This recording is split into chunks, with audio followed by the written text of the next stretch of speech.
السلام علیکم ناظرین، آج ہم اس مرد مجاہد کا ذکر کرنے جا رہے ہیں جس نے اپنی ذات، اپنا گھرانہ، اپنی آسودگی اور اپنی جان قربان کر کے اسلام کو حیات نو عطا کی۔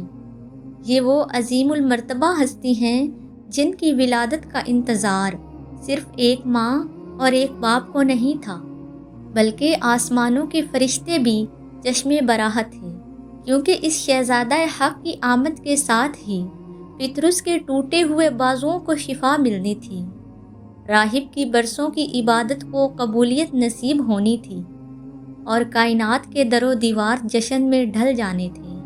یہ وہ ساعت تھی جب اللہ رب العزت نے 3 عظیم احکام صادر فرمائے۔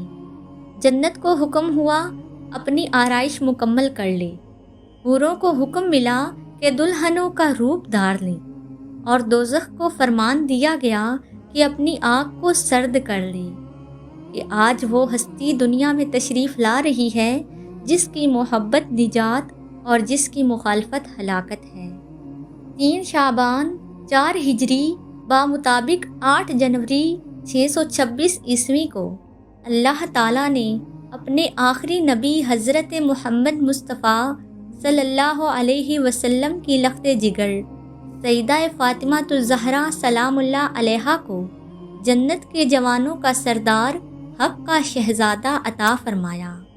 رسول خدا نے اس نومولود کو اپنی آغوش رحمت میں لیا، اپنے لعاب دہن کی گٹی دی اور پھر ارشاد فرمایا، یہ نواسہ مجھ سے ہے اور میں اس سے ہوں، اس کا گوشت میرا گوشت ہے، اس کا خون میرا خون ہے، اور اس کی صورت و سیرت کی جمالیات کے آگے پوری کائنات کی خوبصورتی ہیچ ہے۔ پھر سرکار تو عالم نے فرمایا، اس بچے کا نام حسین ہے۔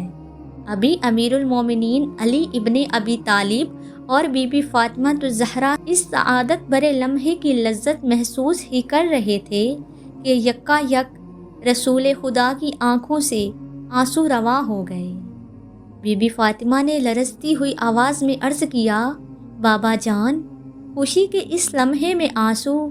اللہ کے رسول نے فرمایا، اے میری بیٹی فاطمہ، ابھی جبرائیل نازل ہوئے تھے، وہ خبر دے گئے ہیں کہ میرا یہ نواسہ کرب و بلا کے تپتے ہوئے میدان میں میرے دین کی بقا کے لیے 3 دن کا پیاسا بے جرم و بے خطا شہید کر دیا جائے گا۔ اس کے جسد اطہر کو گھوڑوں کی ٹاپوں سے پامال کیا جائے گا اور اس کے سر انور کو نوکے سینا پر بلند کیا جائے گا۔ یہ سن کر فاطمہ زہرا سلام اللہ علیہا پر غم کے پہاڑ ٹوٹ پڑے۔ روتے ہوئے عرض کیا، بابا جان، کیا اس وقت آپ موجود نہ ہوں گے؟ اللہ کے رسول نے فرمایا، نہیں میری بیٹی۔ بی بی نے پوچھا، کیا علی ہوں گے؟ فرمایا، نہیں فاطمہ۔ عرض کیا، کیا میں ہوں گی؟ فرمایا، نہیں فاطمہ۔ بی بی نے تڑپ کر پوچھا، بابا جان، کیا حسن ہوں گے؟ اللہ کے رسول نے فرمایا، نہیں فاطمہ، ہم میں سے کوئی بھی اس وقت وہاں نہ ہوگا۔ یہ سن کر سیدہ فاطمہ الزہرا نے دل تھام لیا، ہچکیاں بند گئی اور فرمایا، اے میرے بابا جان، پھر میرے اس مظلوم بچے پر کون روئے گا؟ اس کے بے گورو کفن لاشے کو کون دفنائے گا؟ تب اللہ کے رسول نے فرمایا، اے فاطمہ، اللہ ایک ایسی قوم پیدا کرے گا جو میرے اس نواسے پر روئے گی۔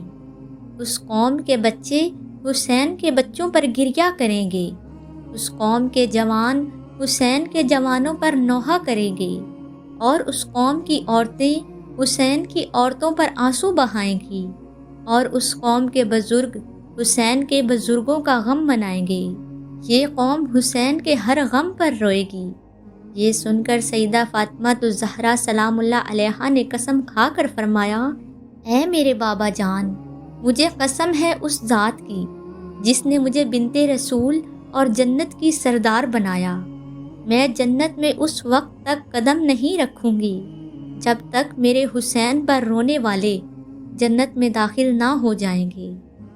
یہ ہے وہ حسین جن کی ولادت بھی کربلا کی خبر لے کر آئی اور جس کی شہادت نے قیامت تک کے لیے حق اور باطل کے درمیان لکیر کھینچ دی۔ آج اگر دین زندہ ہے تو حسین کے لہو سے زندہ ہے۔ سلام ہو اس امام حسین پر جس پر فاطمہ سلام اللہ علیہا نے جنت کو روک لیا، اور سلام ہو ان آنسوؤں پر جو حسین کے نام پر بہہ کر نجات بن گئے۔